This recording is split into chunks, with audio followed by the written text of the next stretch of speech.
Have you been trading crypto in Australia and now aren't sure about your taxes? Well, you're in the right place because today we'll be covering all of the basics of Australian crypto taxes with our local tax expert, Callan. But first of all, hi, my name is Aga and I'm from the CoinTracking marketing team. You probably already know CoinTracking is the biggest and most reliable crypto tax software that's been on the market already since 2012. And if you still haven't got an account, head on to cointracking.info. You can start for free, track all of your assets easily in one place, get all the analytics you might need, and be ready for crypto tax season with little stress. Also, we have a special discount link for you today for all the coin tracking paid plans. Just check the video for the description. And now let's begin. Okay, hi Callan.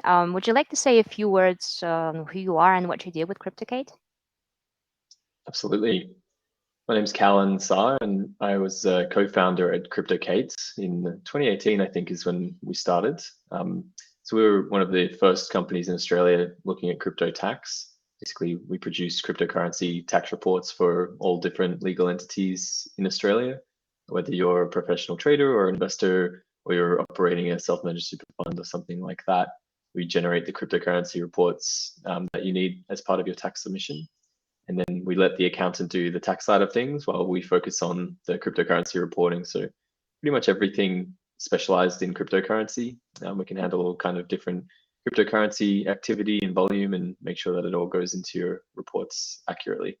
So that's basically what we do as a company, but we've been in the space for quite a while, since 2018. I've been in the space personally since 2017, and we've seen all of the different trends kind of come and go, and it's all of the technology that's remained and continues to develop. So I think that it's a really interesting time to be a part of the space, as it always is. And I'm looking forward to presenting a little bit more about crypto tax in this presentation. Awesome. So that's why you're the tax expert. Yeah, Okay, take it away. Show us what you've got. awesome. I'll just go to my screen share. Mhm. Cool. Can you see that okay? Yep, got it. Excellent.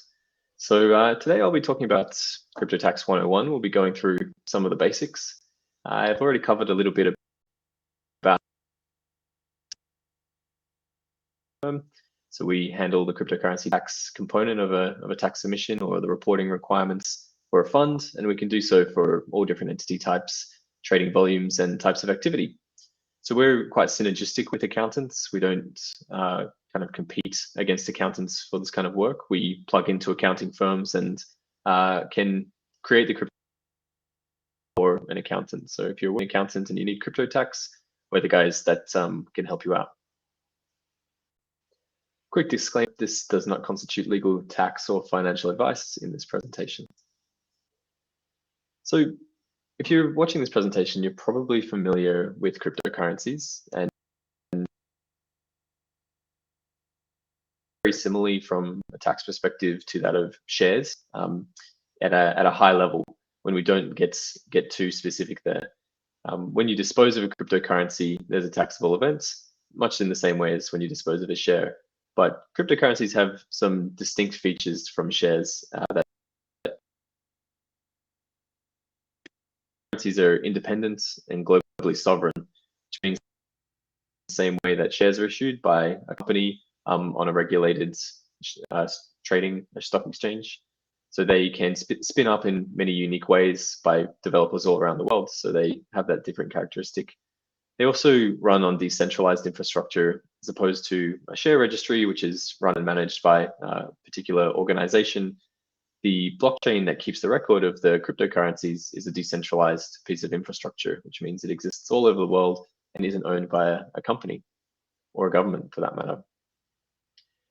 It's composable, it's programmable, so it's usable in many different ways. We can turn cryptocurrencies into all kinds of interesting financial products, which is what we call DeFi, decentralized finance. So there's lots of different things that are in development at the moment, and it's really interesting to see how the space develops as the technology does. Also, a key feature with cryptocurrency is that they have almost the nature of currency in the way that they can be exchanged and moved between locations in the same way that you could move your dollars from your bank account to someone else's bank account, or have multiple bank accounts, you can move them between. So too, you can move cryptocurrencies between different locations, and these are referred to as wallets most commonly. So they're similar in some ways, but there's also this whole school of functionality that cryptocurrencies have that traditional assets don't. And the way that they're different is in the way that they are bought and sold and moved around. And this is kind of introducing some of the challenges that we see facing cryptocurrency tax and tracking all of the different cryptocurrencies as they move between these locations and interact in different ways. So if we look at example one here, we can see a cryptocurrency bought on an exchange and sold on an exchange. And then on the second example here, you can see a cryptocurrency bought on an exchange, moved to a wallet, and then stored on a different exchange. So in this scenario, we can see that the cryptocurrency has been purchased, moved to a wallet, and then stored on a different platform, which means that there's a cost-based tracking issue. And the cost base is what you paid for the asset. So if you were in the first example and you bought and sold on the same place, then you would have a complete record of your transactional history on that single platform. But the way that people move cryptocurrency around is quite unique to cryptocurrency in that people often buy it in one place, store it somewhere, and then move it to a third platform. So we need to figure out exactly what someone paid for it on exchange one. Then we need to track it to the wallet in between, and then make sure that we know what was purchased, what it was purchased for when it is sold on the third exchange, because that's how we know what kind of gain or loss was incurred as it was moved. So we can see that cryptocurrency behaves differently in that it moves between different locations. And then we introduce this whole complex field of development called DeFi, decentralized finance. These are essentially financial applications that are built on decentralized blockchains, which means that they have the same characteristics as a blockchain in that they're decentralized. They're not run by a government or a centralized company, but these distributed systems that enable global collaboration or require global collaboration. And some interesting applications that have been developed using decentralized infrastructure, we can consider the decentralized exchange as an example, or a DEX, which is when cryptocurrency trading happens using a blockchain directly, and smart contracts are written such that exchanges can happen between people without requiring custody, which is quite interesting. There's also applications for peer-to-peer lending and borrowing, all kinds of different yield earning activities, such as yield farming or staking or interest earning activities, all kinds of different things there. And then a whole realm of fiat stablecoins and derivative options that are out there as well. So there's plenty that is in development in the DeFi space, and it's constantly growing and growing. So we need to keep on top of all of these new applications and consider them from a tax perspective. So let's look at a more complex example. We've got a purchase on one exchange, move to a wallet, and then somebody uses this wallet to interact with this whole realm of decentralized finance. And here are just a few examples from the Ethereum ecosystem. So you can do all kinds of interesting activity in DeFi, and it can get quite complex from a tax perspective. So if we consider how much more complex this can become than a traditional asset that might just be bought on one location and sold on the same location, we have all of this additional tracking, but we also have all of these additional data sets that we need to consider from a tax perspective in order to get a clear picture of what is taxable. We need to aggregate all of these data sets together. So the complexity grows the more the diversity of the activity grows as well. So kind of outlining a few of these challenges here, but we can summarize it into 4 kind of areas at the moment. There's the collection of crypto data. So all of these different platforms that I've highlighted, we're going to basically require data from each of those different data sets and pull them together to create a cohesive data set such that we can understand what is actually going on in a client's cryptocurrency activity. So the collection is a key part of it. And then the integration is another part where we have this kind of Cambrian explosion of DeFi applications where all of these new data formats and taxable products are being created. But we need to understand the data and understand what the application is doing in order to apply tax logic to it, essentially. Then there's the reconciliation, we are commonly met with really high volumes of data sets compared to traditional investors. I think there's so many more things that you can do in crypto than you can do with traditional assets like NFT gaming or all of this staking and yield earning activity, as opposed to just buying an asset and sitting on it or whatever you may do with the traditional asset. Cryptocurrency is so flexible, so we end up with a lot of data that we need to reconcile and go through when it comes to tax time. And then there's the regulatory component as well. And to be honest, in Australia, there's still lacking a clear guideline to assess decentralized financial applications and cryptocurrency through. And that's in development at the moment. And I think that in the future there's going to be a lot of clarity around how these assets are treated. But for the time being, there's a lot of different treatment cases that can arise because I think people are just doing really creative things that we haven't seen before. So we need to be aware that the regulation is still catching up to all of the applications that are being built. So there's a few different challenges that we face in crypto tax. So let's start with some of the fundamental concepts as well. And for investors in Australia, the most common way that you'll be taxed on cryptocurrency is capital gains tax. And capital gains tax is basically the tax you pay on the profits that you receive from selling your assets.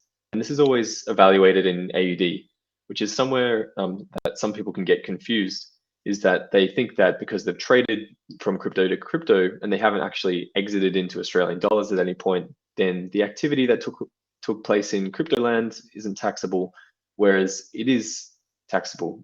Each time that you dispose of a cryptocurrency, you need to evaluate what the profit or the loss was of that disposal in terms of Australian dollars. So whether you've traded from Australian dollars, if you traded from cryptocurrency to cryptocurrency in this example down here, if say you bought $1,000 worth of Ethereum and then you held that Ethereum and it appreciated to $1,500 and then you sold that Ethereum to Bitcoin, there's a $500 gain based in Australian dollars of the Ethereum as you held it.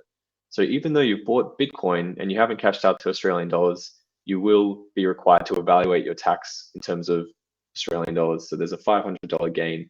So that's a common misconception that people have. But I'll cover a little bit more about other types of taxable events. So disposals, as I was kind of saying before, that's usually what triggers a capital gains tax calculation, is when you dispose of a cryptocurrency. And there's a few different ways that you can do that. You could be you could be exchanging a cryptocurrency from one to the other. You could be exchanging crypto to fiat currency as well. And this is all disposal. You're getting rid of the cryptocurrency. You could also gift cryptocurrency, where you're giving it to a friend, or you're spending cryptocurrency to purchase goods or services. And those are both disposals as well. So there's a taxable event when you dispose of the cryptocurrency. This third example here, there's a common conversation around this personal use clause in Australia, where I think it goes, if you make a purchase using a cryptocurrency and it's beneath $10,000 and it's deemed to be for personal use, then it isn't a taxable event. It's as though you were spending currency. So that specific scenario only applies if you purchase the cryptocurrency with the intention of using it to buy something. And it doesn't apply if you bought Bitcoin, say, a year ago, and then you spend it on a cup of coffee. If you spend it on a cup of coffee a year after you bought it, then it might not be classified as personal use and it would be a taxable event. So it's quite important to have the criteria in place such that when you're disposing of that cryptocurrency for goods or services, then it is deemed to be personal use if it was bought for that express purpose. It's also taxable income when you receive new cryptocurrency, either from it being generated or being received as part of rewards for some kind of activity in the crypto space. So commonly, and these are terms that may be familiar, are staking rewards. You might receive fees as well for providing liquidity to a decentralized marketplace. You could earn interest. You could be doing yield farming and airdrops, which is really interesting here because recently this has been a part of the nuanced conversation from the tax office. If there is an airdrop that is an initial distribution, for example, Uniswap or the Ethereum name service airdrop, if it's an initial distribution, then it's actually not being classified as income anymore, which is good news if you did receive one of those airdrops because they were quite valuable at the time. So if it had been classified as income when you received it, then you'd be paying tax on the amount of the Australian dollar amount of the asset when you received it, which in some cases were worth $20,000, for example. So now, because it's not classified as income, it's a taxable disposal when you sell it. So rather than paying the tax up front, being classified as income, you have a little bit more control as to when you realize that gain or loss when you dispose of that asset. So that's a reclassification that's happened recently. You can look at some other taxable events, such as futures trading, yield farming, airdrops. Again, I've put on here is actually recently changed. Liquidity providing, wrapping tokens, and NFT trading in games. And this notion of wrapping tokens is quite a, I would say, slightly contentious, in that when you wrap a token, your intention is not necessarily to buy that wrapped token in order to speculate on it per se. It might be to use Ethereum on the Ethereum blockchain. It needs to be wrapped into an ERC20 token, which is an interesting requirement of the Ethereum blockchain in order to become this wrapped Ethereum that's usable in its own smart contract ecosystem. It needs to be wrapped into WETH. So that, in the eyes of the tax office at the moment, you're disposing of one asset and receiving another asset, which do have distinct market prices. And for that reason, there's a taxable event there. But I can see that this is somewhere that the regulation could potentially improve, where we can get more clarity around the intention behind wrapping an asset, because this taxable event is generally not intended by people who are just intending to use their Ethereum, and this is the way that they need to use their Ethereum. So if we take that example of wrapping Ethereum and put it into a practical scenario, we have MakerDAO, which is a decentralized system of smart contracts where people can receive loans from a smart contract based on the collateral that they provide. So in this example we have here, someone is using their Ethereum and they're depositing it into a smart contract, and they intend to receive DAI, which is a stable coin. So the person would basically come to the smart contract, they would sign a transaction in their wallet to deposit their Ethereum into the smart contract.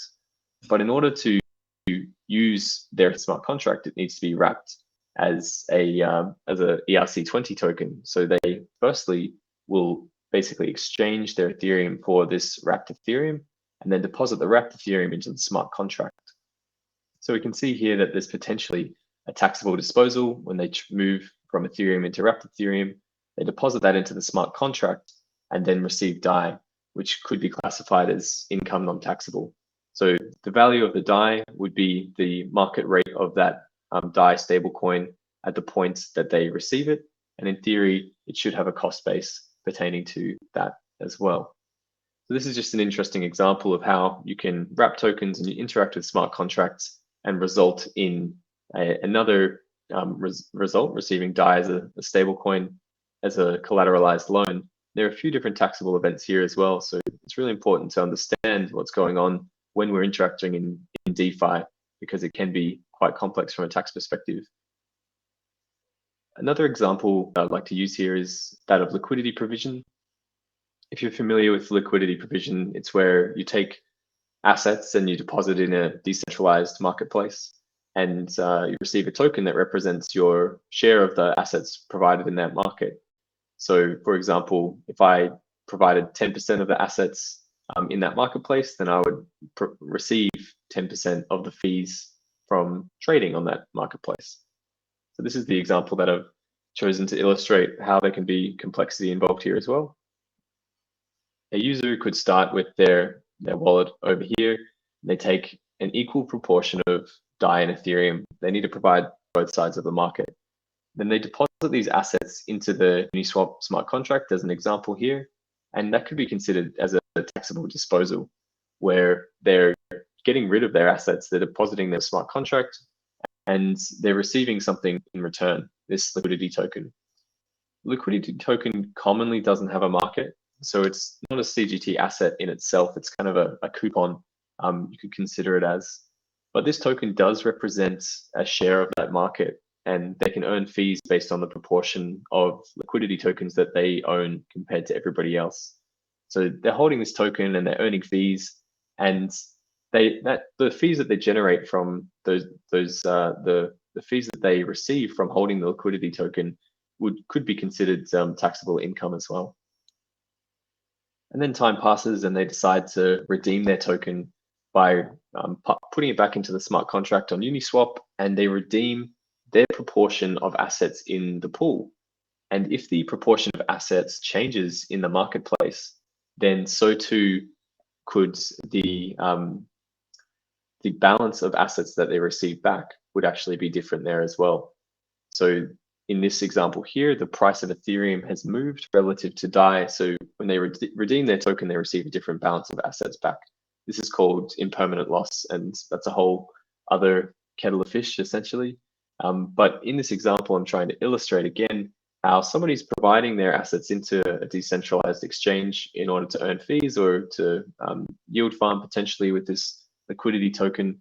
And there are a few taxable events involved here. There's a taxable disposal when they deposit into the contract. They receive their LP token. They earn fees from the marketplace, which would be income, and then they redeem their token and receive back a new balance of assets. So this is where crypto tax can get quite complex, because there's a lot of different interaction happening here, and it's not necessarily obvious what is taxable and what isn't from this exchange. So it's a really important part to be aware of, is if we're interacting with DeFi, there's quite a lot of stuff that's new and in uncharted territory, essentially. Here's another example, a bit of a cuter example. This is an NFT scenario. There's an NFT game called Axie Infinity that was quite popular last year, and I'm sure is still quite popular. But essentially in this example, there are NFTs that you can purchase. These are the cute little creatures here, are an NFT. But these NFTs can be used to kind of breed and create new NFTs. So in this example, we can see taxable events from playing an NFT game. In this particular ecosystem, you earn SLP, which is this secondary token, just by playing the game with your existing NFTs. So you need an NFT to play the game, and then once you have an NFT, you earn SLP for playing the game. And then you decide that you'd like to mint a new NFT, a new Axie, and to do so, you need to spend your SLP and spend their AXS token, as well as use these two NFTs to create a new one. And this all sounds, fun and interesting to play as a game, maybe to some people.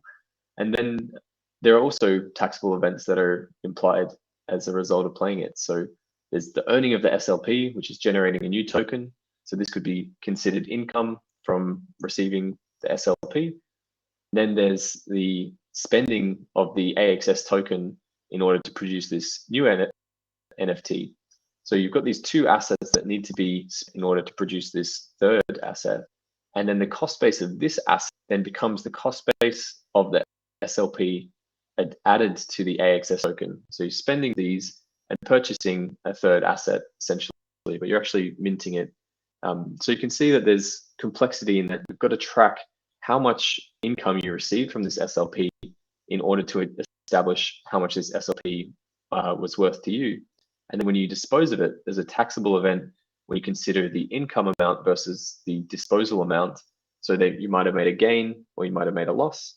And so too with this AXS token, what you purchased it for versus what you sold it for, there's a taxable event there. And then the value of those assets upon disposal is really important, because it establishes the value of the third asset. And when you hold that NFT, you could sell it again, you could play more Axie Infinity with it. Eventually, I suppose people sell it. And then in order to evaluate what the gain was from selling that token, you need to know the cost base of the other tokens. So you can see how there's quite a lot of data that needs to be accounted for in order to accurately calculate the taxable position here. But all of that, I don't want to terrify anyone. And if you've been playing Axie Infinity, hopefully you've kept a bit of a record. But there's plenty that you can do to manage your crypto tax. And there are plenty of great softwares out there. Not naming any names, but CoinTracking is certainly one of those. And these are some practical tips that you can consider when it comes to your crypto tax at the end of the year. So one thing I like to suggest to people is to take a snapshot of your balance on July 1st or at end of financial year, because that will allow you to know exactly hold at the end of financial year. So when you're looking at the data and the reconciliation, you know that if you've got the end point, you can figure out what needs to take place in order to reach that conclusion. So it's a bit of a safety net to make sure that you are reconciling things accurately and that you have all of the data that you need. I'd also suggest to keep clear records. And I don't necessarily mean write down every transaction that you make, though good on you if you have the diligence to do that. I mean more so if you're creating a new wallet or you're moving assets, just keep a record of what you're doing and what the intention is behind this wallet. And if you interacted with a particular protocol or a particular game, this is the wallet that you used for that. And you've got a good sense of what activity you actually conducted. So I did liquidity providing on this place, I staked on this exchange, etc. And I would also suggest to get started early. It does take some time to wade through this mess. If you've been quite a gung-ho crypto investor, you can create a lot of data and it takes a while to go through. So if you want to get a good sense of your assets prior to end of financial year and potentially receive some tax planning advice from an accountant, then knowing what your crypto is worth before end of financial year will allow you to make intelligent decisions as to potentially selling an asset that's at a loss in order to minimize your tax position in that year. Also, be cautious with complexity. As we've illustrated here, you might be playing a fun game, but from a tax perspective, it becomes quite complex quite quickly. So if you're not willing to stay on top of your crypto tax and do the due diligence required in order to manage it all, then be tentative with the activity that you do on chain and stick to those known and safe places. Track your data set as you go. So if you create a new wallet, keep a record of the wallet, the public key.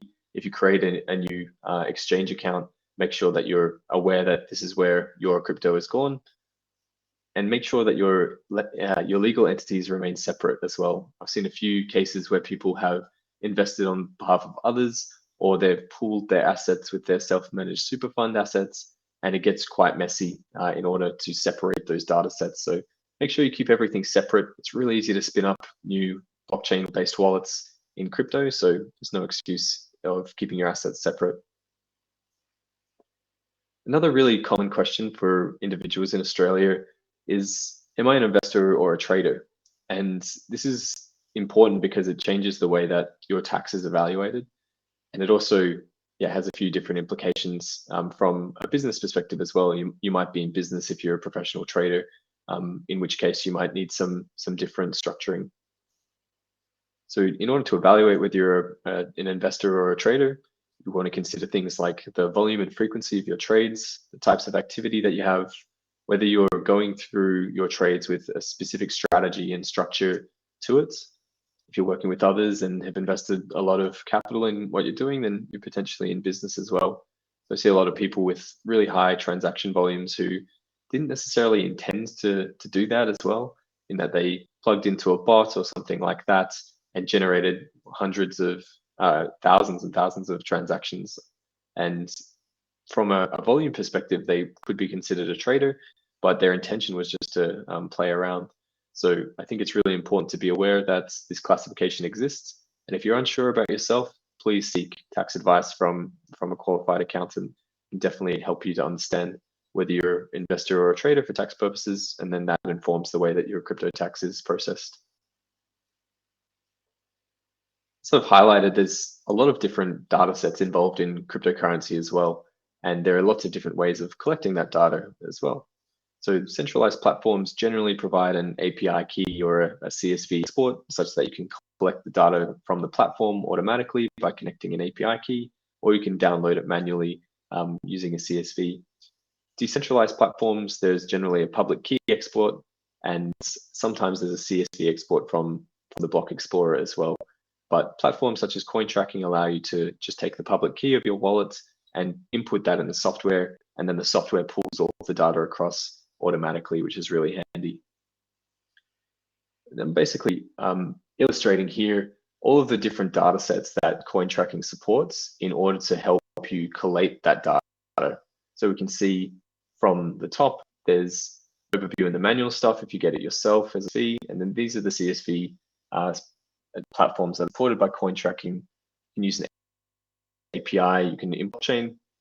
So I really do recommend getting set up on a crypto tax software like this rather than using Excel or something like that. It becomes quite a nightmare with multiple data sets. And one of the key problems that CoinTracking has solved is basically being able to read all of these different data sets, because everybody does it so differently.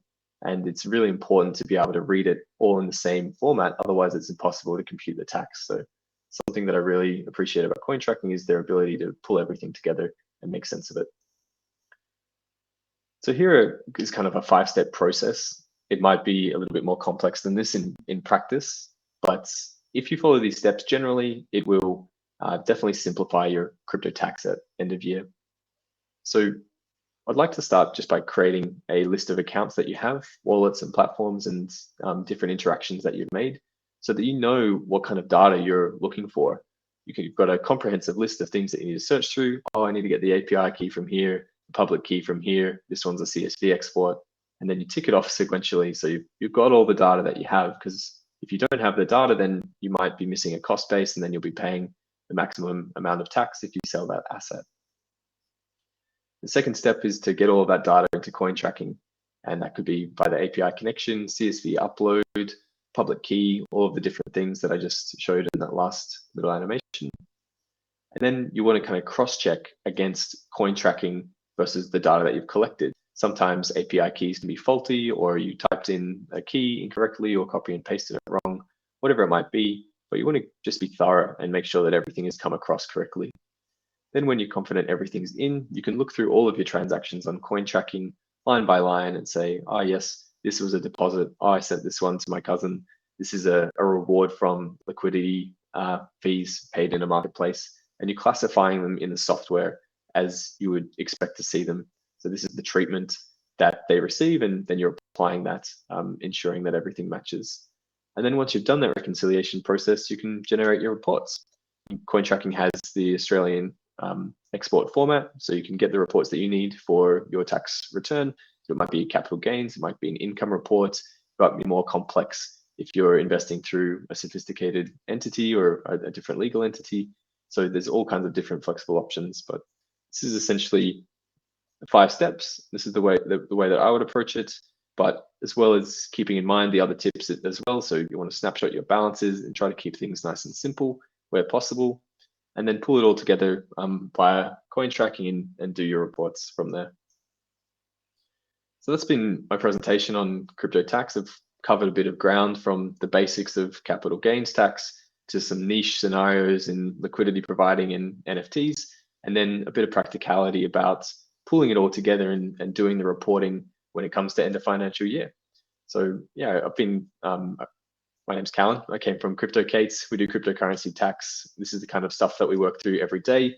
We work with CoinTracking users to make their accounts reconcile completely, because there are so many niche scenarios that we need to account for. So if you are doing your crypto tax and using CoinTracking, please come and get some assistance if you need it, and I'd be happy to help you out then. So yeah, I appreciate the time that you've spent to come and view this presentation tonight, and thank you for having me.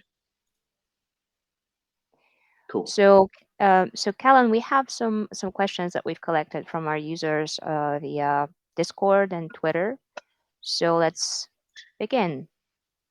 The first one's from BeamX, who's been hacked, and some of his coins got stolen. And what now? How does he report that?